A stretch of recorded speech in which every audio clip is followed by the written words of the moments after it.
personality is going to find a way to protect them for a little bit longer. I'm really hoping that he doesn't get found out until the end of the season, though. Yeah, and I agree. I definitely do agree.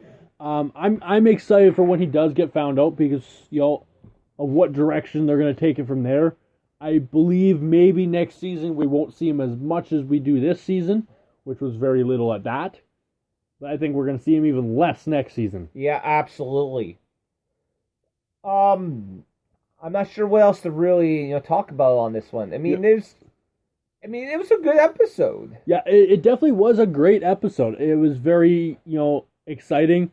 A very emotional scene with Selena Kyle and Gordon after her friend dies.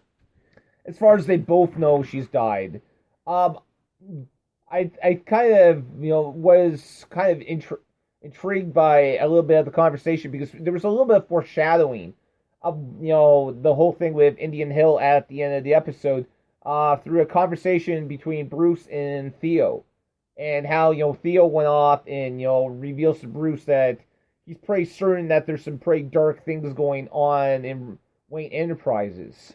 And so what the question is the Galavants actually behind that? And it definitely begs the question. I don't know if the Galavants would be involved in any Wayne Enterprise businesses for obvious reasons. But then there's always a possibility to make the Wayne Enterprises look bad. To be involved in something like that, it's kind of intriguing. I kind of want to know the importance of Indian Hill, of why these monsters are there, and what the importance of these monsters are. Absolutely, and as I was stating, I'm not really sure if the Galavants really have anything to do with all this.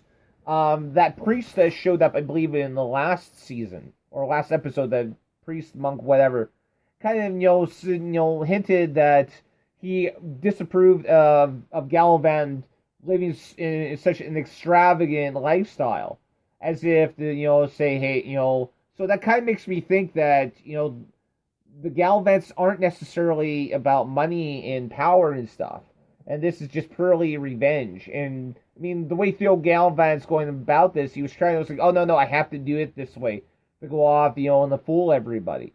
So I don't know if he would necessarily, be involved. Well, I'm not entirely sure without riches, without, that big fancy lifestyle, if the Galavants would act, or, if Theo would be able to even become the mayor, to have this high standing and be recognized for who he is now. I think, honestly, if he came from, a background, say, as Selena Kyle, I don't think he would have as big of a voice as he does now.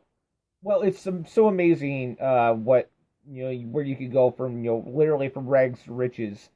I think what I think we'll just end this part of our show just by saying that we're both pretty darn excited to see what happens from here on in. Oh, absolutely! It's going to be explosion. Okay, so. I think to end our show, we have to talk about the fact that you went to go see Chikara in Minneapolis last weekend. Yeah, Minneapolis. You went last Thursday. Went down there with my father and my wife and my son. My dad came down because he's was kind of concerned about me trying to drive around in Minneapolis. For those who aren't aware, Winnipeg, Manitoba is. Well, we consider it to be a pretty big town, but if you go pretty much anywhere else, you realize just how small we really are. Yes. And Minneapolis, I mean, it's got like highways going down the middle. I mean, you gotta go down a highway to pretty much get anywhere in Minneapolis. But it was a great show. It was at a club called Mill City Nights, which, I mean, it was a great venue for the wrestling. I had a great time. I need to do a shout out to Michael Langland. He kind of came to my rescue. I was trying to take some pictures. One in particular with one of my favorite wrestlers from Chikara, Icarus. And for whatever reason, my flash wasn't working on my phone.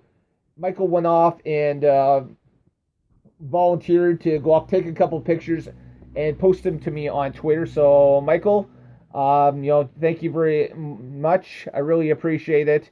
You do a really great job, man. He went off and he tweeted all the results, not just for that night, but for the 4 nights of this tour. Michael lives in New York, and he came all the way to Minneapolis, and then went to each of the towns for the tour, and did live tweeting throughout everything. So my hat's off to you, sir, or should I say, my mask is off to you. Yeah, definitely. From the way my Twitter was blowing up all weekend, I can guarantee you were having a wonderful time.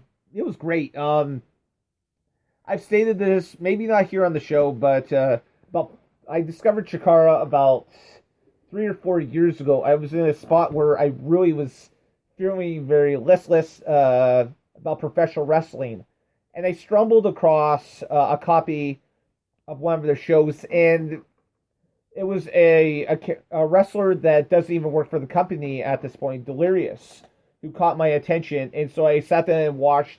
The first matchup was a tag team match where they interacted with a little boy who couldn't have been much more than 4 or 5 years old. And I thought it was, a really funny match. It was really sweet. The little boy actually helped the good guys win the matchup. And it's like, I went off and I tweeted one of the participants in that match a couple of years later and told him that matchup is the reason why I became a fan of Chikara. And I mean, it did. I mean, to me, watching Chikara, brings me a certain level of pleasure that I don't necessarily get out of watching other mainstream wrestling promotions. It definitely sounds like something worth watching. So, if you are listening to our show and, maybe you like, wrestling, you like the professional wrestling that's going on now, maybe you don't, give Chikara a look, and you never know, you might find your next future show. And you know what, if you guys want any more information, go to their website. It's Chikara Pro, ChikaraPro.com. You can sign up for their online video service called Chikaratopia, which has a lot of their previous shows on, that you can watch anytime, and it's really great. I have it. I tend to go off and watch 1 or 2 shows every weekend. You know what, guys? This stuff is really good. I encourage you, go check it out, especially if you want to have some wrestling to watch with your little kids and you aren't really sure about the WWE product. Yeah, no, WWE product is more, storyline, less wrestling. Chikara definitely sounds like, something more for the family. But you'll have to close the show, of course, unfortunately. So this Thursday, we're doing our Halloween special show. Can't wait to do that one. Yeah, we'll be... I don't know exactly everything we're going to do, but we're definitely going to be talking about Halloween. I guess we're going to talk about... the kind of horror, scary genre, yeah, and how it's affected the two of us. Yes, absolutely. And of course, next Tuesday we will be talking about Comic-Con in Winnipeg here. So C4, it's finally here. It's exciting. I'm probably going to be there on Sunday all day. I will be wearing my shirt. So if you are in Winnipeg and you are a listener of ours and you're going to Comic-Con, come, you'll see me walking around. I'll have my big shirt on. Come say hi. Okay, so you know what? As we're closing up, again, we'll just go off and give our Twitter handles. You can follow my partner in crime here at Real CAPT Fizz, at Real Captain Fizz. You can follow me, that local fellow, at That Mess Guy. You can follow the show at Fizz Mess Show. We are starting to make some progress with our Facebook page, because now we got someone in charge who actually has a little bit of passion for it. I have a passion for the show, not so much Facebook. We're also been updating some stuff with Tumblr. And you'll be loading up some pictures on Instagram. I guarantee you that this weekend we will be going off and probably posting quite a few pictures coming from Comic-Con. Yeah, Twitter is gonna be exploding this weekend. And a lot of those pictures, of course, anything that's on Instagram immediately goes to Tumblr, which will then end up on our show's Twitter. And we'll make an effort to go off and post at least some of those pictures on our Facebook page as well. So you know what? In the meantime, and in between time, a good night. God bless. And I am sounding a little bit Italian tonight for whatever reason. Maybe it's this cough I'm fighting. May the force be with you, folks.